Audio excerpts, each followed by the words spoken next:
I'd like to welcome everyone today. This is a great day. We're here to celebrate property improvements and 3 new businesses. Blvd, owner Jody Charbonneau here. Give her a hand.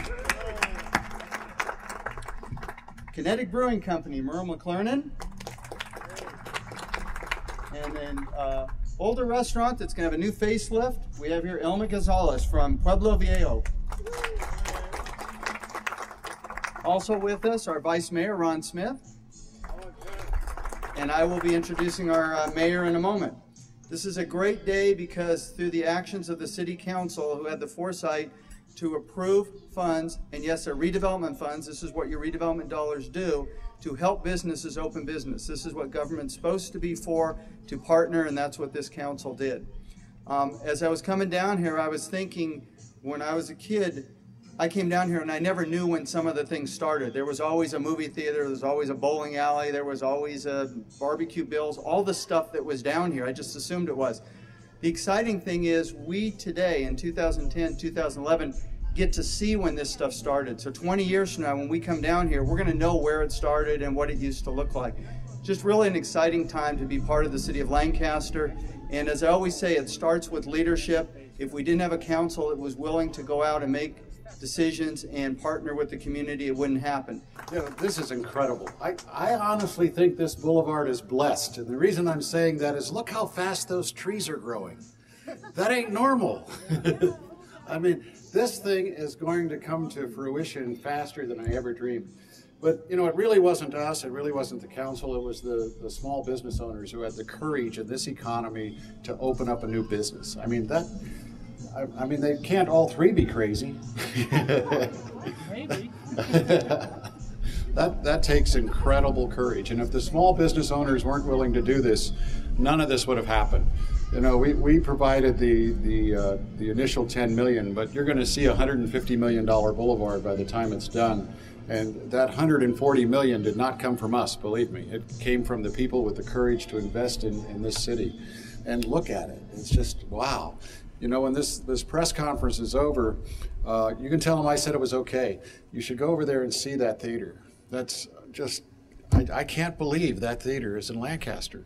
I've never been in a theater that cool, and it's not even built yet.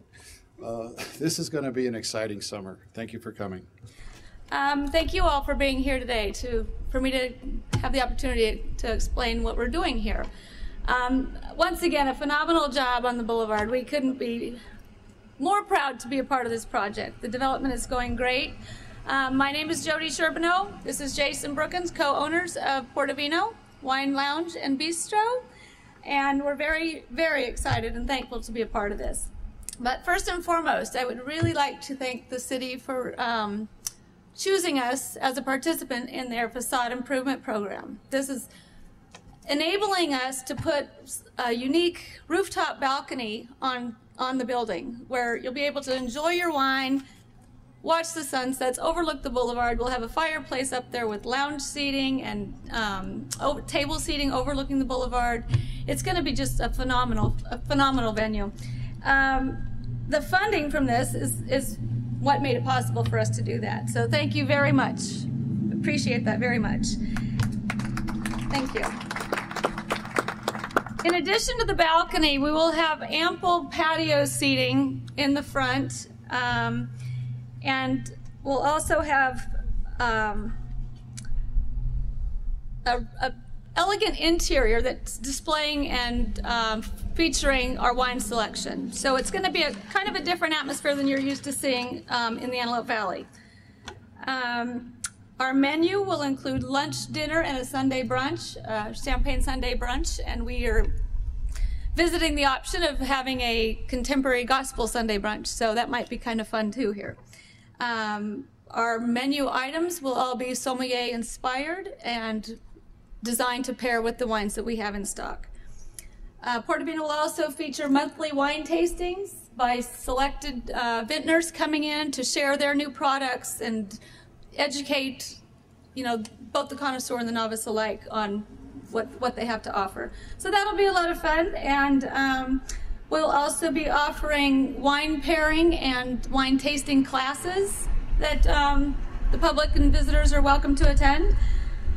The entertainment at the wine bar, the lineup, we really want to focus on using local talent, local musicians. There's a lot of talent in this town that's untapped, so we want to take advantage of that and give those musicians an opportunity to be heard. So we're going to try and focus on that a little bit as far as the entertainment goes, but we still want to maintain a relaxed atmosphere with the music. So that's one direction we're going. Our wines will be available by the glass, by the bottle, and through our signature wine club that we'll have. So that'll be a fun venture as well.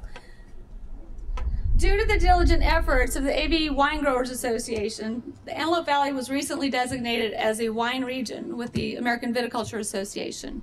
This is a huge step in wine production in the Antelope Valley, and we are so proud and privileged to be a part of serving the residents and the visitors to experience all the new growth and everything that comes along with that. So due diligence by the AV Wine Growers Association, hats off to them, and we hope that we can work closely with them and partnering with other businesses on the boulevard. It's just great. And once again, I'd just like to thank the City of Lancaster, Shannon and Vern. All you guys have been wonderful to work with. Thank you, Mayor, Vice Mayor, City Manager Bazigian. Thank you very much for giving us this opportunity.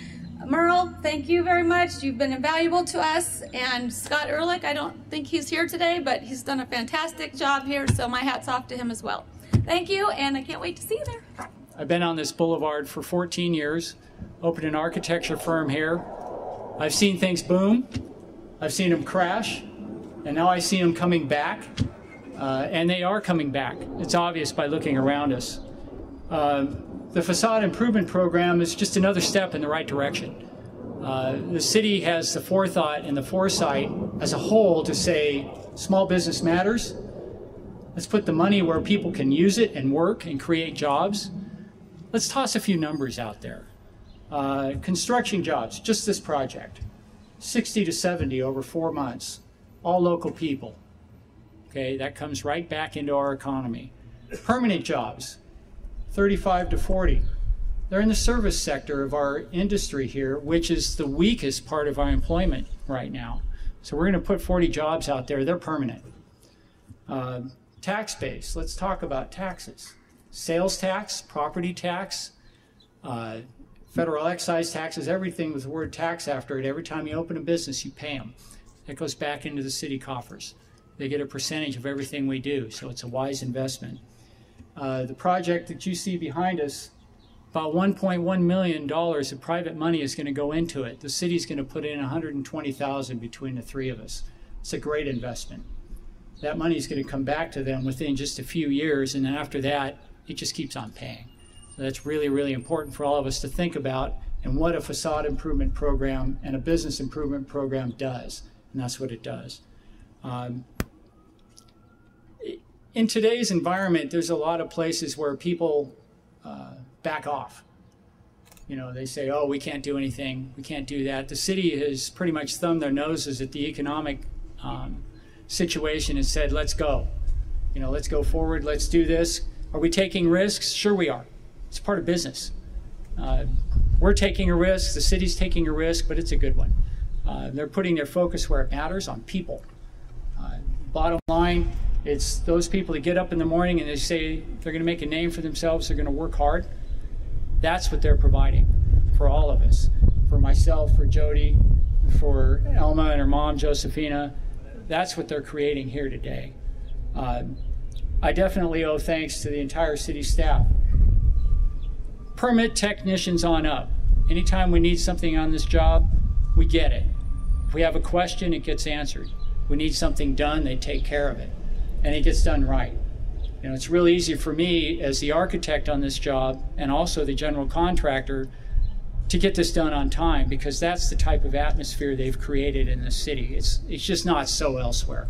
Pretty much everywhere else I go. So for that alone, I'm grateful for the city and their staff, all the way from that first permit technician, all the way up to the council and the mayor, and everybody in between. The entire group acts as one team. So I definitely thank you for all being here. We should have beer on the street in September.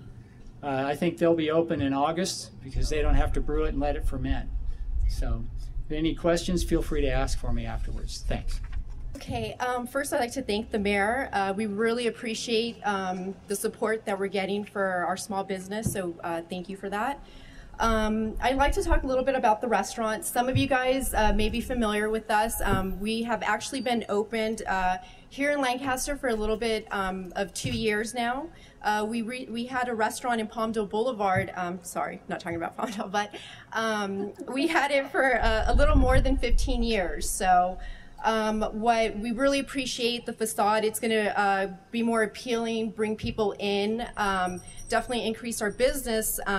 With that, we also will be providing fresh masa. That's something that's a little bit different. Kind of start a little manufacturing in the kitchen.